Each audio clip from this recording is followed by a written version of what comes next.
All right, let's jump right in, shall we? Today's deep dive is taking us way back to ancient India. Ancient India. Yeah.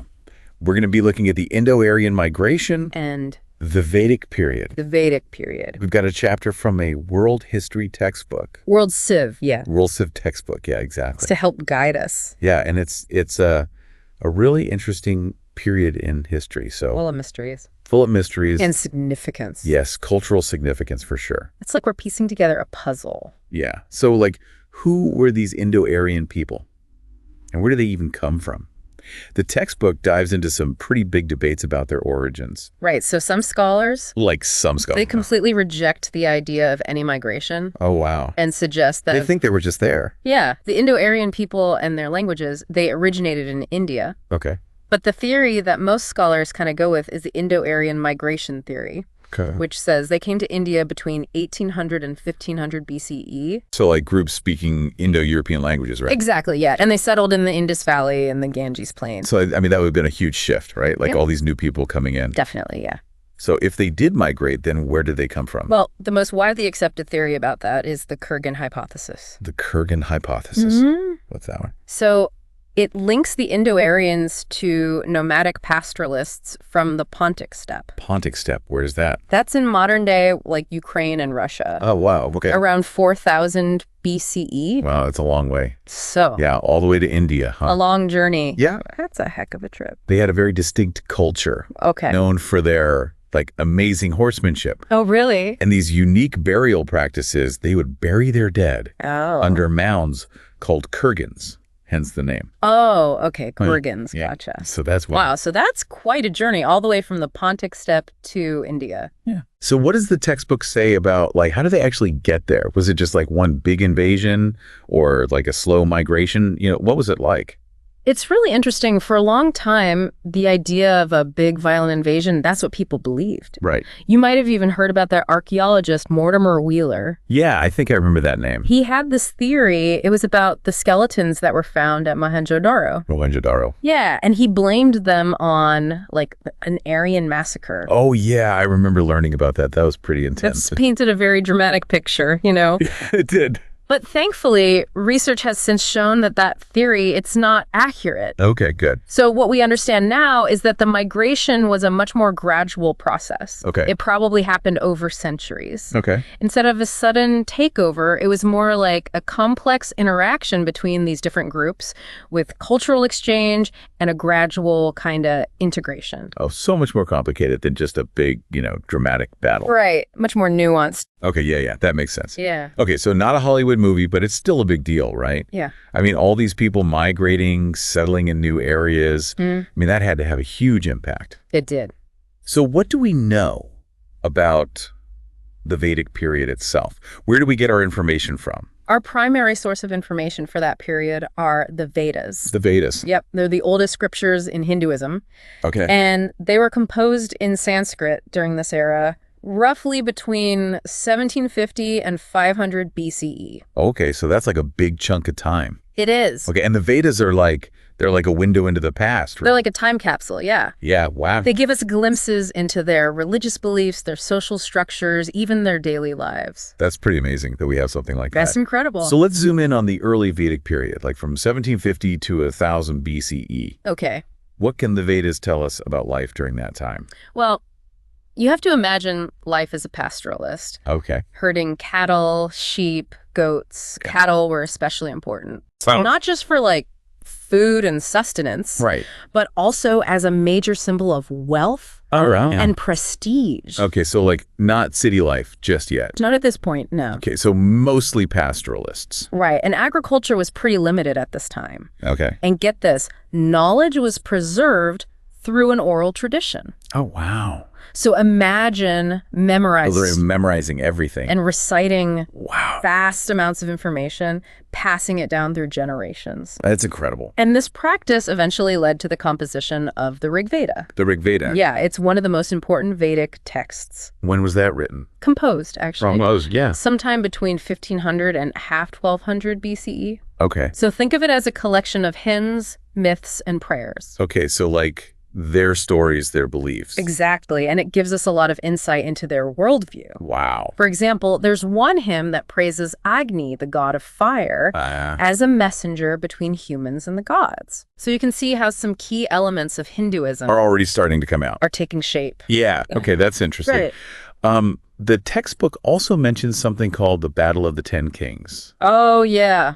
What was that all about? So that was a big power struggle. Oh. A clash between different tribes. Okay. They were vying for land and resources. Makes sense. And it's actually documented in the Rig Veda. Oh, wow.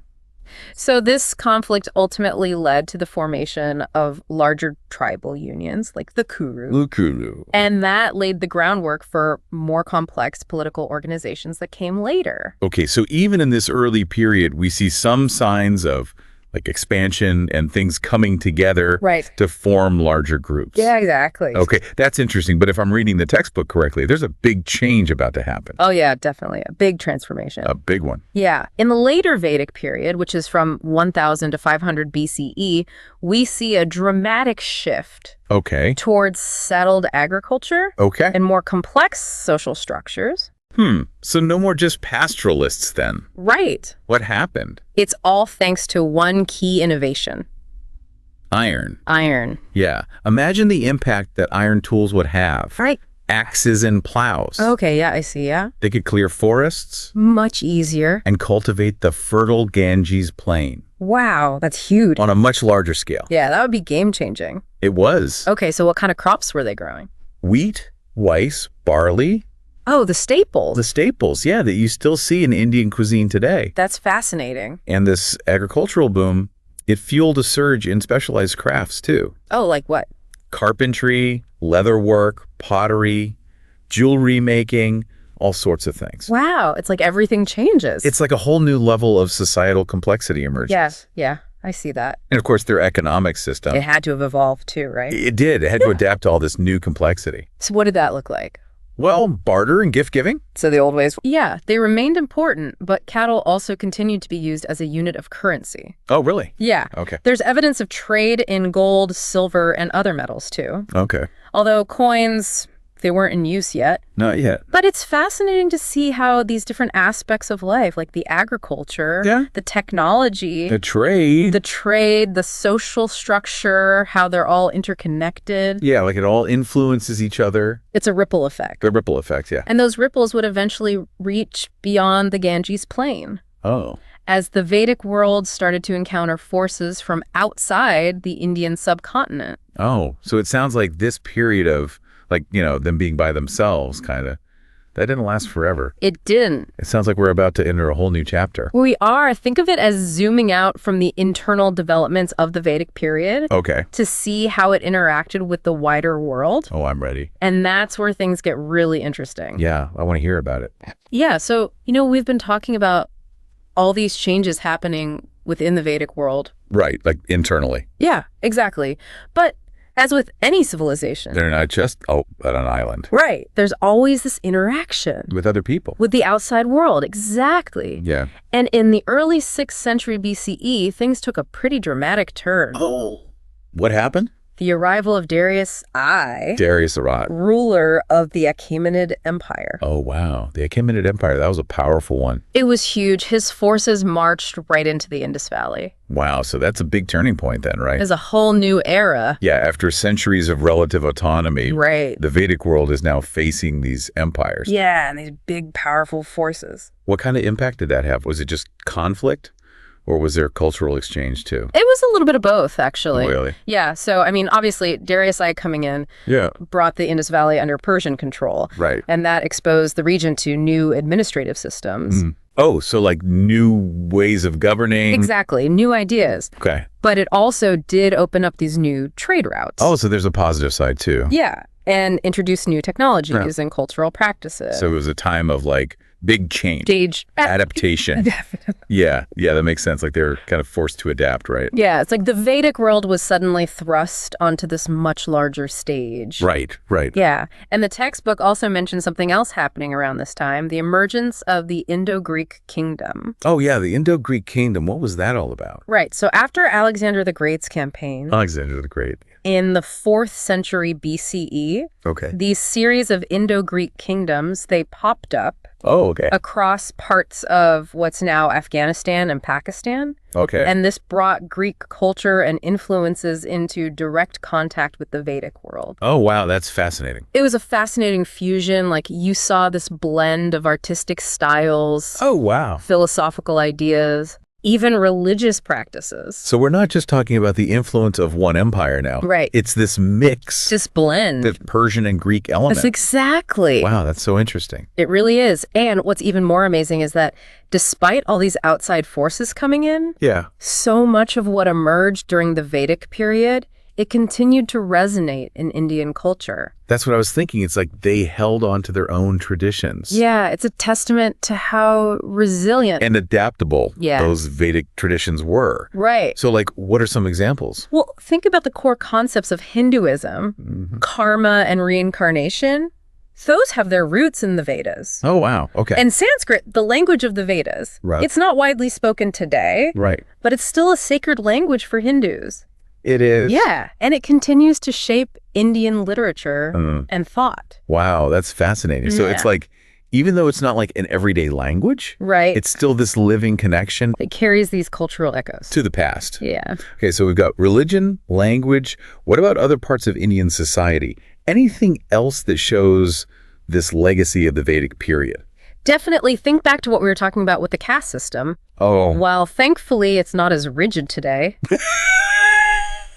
I was going to say. It's still influential. Really? Yeah, in certain social structures. Okay. Hierarchies in India today. It's a complex topic. It is. It's very sensitive. But understanding its roots in the Vedic period helps us really understand how it's impacted Indian society. Yeah, for sure. So it just shows you how long a shadow history can cast. Right, like things that happened centuries ago. And still be felt today. And still affect us. Wow. Yeah. Okay, what about everyday life? Are there any traditions or practices that we can trace back to the Vedic period? Oh, yeah, quite a few, actually. Oh, yeah. Like what? Well, think about the reverence for cows in India. Yeah. That's a deeply ingrained cultural value. And it stems directly from the Vedic period. When they saw cattle as a symbol of wealth. Exactly. Right. And a lot of traditional arts and crafts. What do you mean? Weaving, pottery. Oh, yeah. They still use techniques and motifs. From back then. That were developed during the Vedic period. Wow. So it's like these little threads. Connecting us to the past. Woven into this tapestry of Indian culture. Yeah. It's beautiful. Yeah. And we're not just talking about like abstract historical concepts. It's like real stuff that affects how people live their lives today. It influences how they think, how they interact with the world. It's incredible. It is, and that's what makes exploring history so rewarding, these connections, these glimpses into the past. To help us understand the present. Yeah, it's not about memorizing dates and facts. Right. It's about understanding where we come from. Yeah. The forces that have shaped our world. And how things change over time. Exactly. The enduring power of ideas. Traditions. To transcend time. Yeah. I think our deep dive today has done just that. It really has. Like we've gone back to the Vedic period. We've seen those connections. Unearthing all these fascinating connections between ancient India. And the India we know today. Yeah. For all of you listening out there. I hope this has sparked your curiosity. Yeah. Keep questioning, keep exploring. And keep making those connections. Between the past and the present. It's a journey. It never really ends. It doesn't. You know, it really is amazing to think about how, even though this period is so far in the past. The Vedic period? Yeah, how its influence can still be seen in India today. Yeah, I mean, the Vedic period, it really did lay the groundwork. For a lot of things. Yeah, for so much of Indian culture and religion. Okay, so if we were to, like, fast forward. To today. Yeah, to modern India, what would be some of the most, like, obvious echoes of the Vedic period? Yeah. Well, I think the most obvious one, and we talked about it earlier, is Hinduism. Yeah, Hinduism. It's like watching the birth of a religion when we look back at those texts. Right. And so many of the core elements. Like the deities ritual. Yeah, the concepts of karma and reincarnation, it all has roots in the Vedas. Okay, so that's a big one. What about the Sanskrit language? We talked about how it was the language of the Vedas.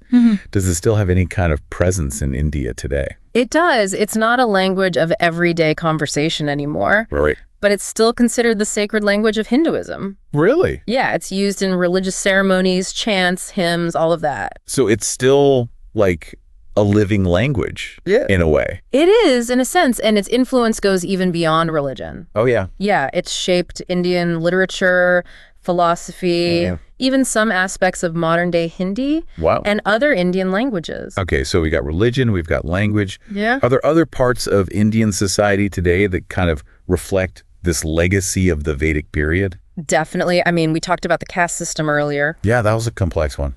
It is very complex, and thankfully it's not as rigid as it used to be.